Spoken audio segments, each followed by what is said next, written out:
And it's Bay Girl 2019 time. So I received two wind warnings, or I'm going to call it a high wind warning. Yeah, I don't want to call it an advisory. I don't like when they call it that. Well, let's read two alerts. Wind advisory in effect for Bel Air, South Maryland for Monday, 6 a.m. Eastern Standard Time till Monday, 12 p.m. Eastern Standard Time. Source, U.S. National Weather Service. Now let's read this one. Wind advisory has been extended. It will expire at 12 p.m. on November 2nd of 2020. Alright, guys.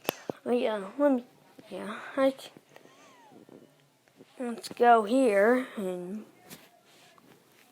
let's read here. Let's see how wind speeds there are.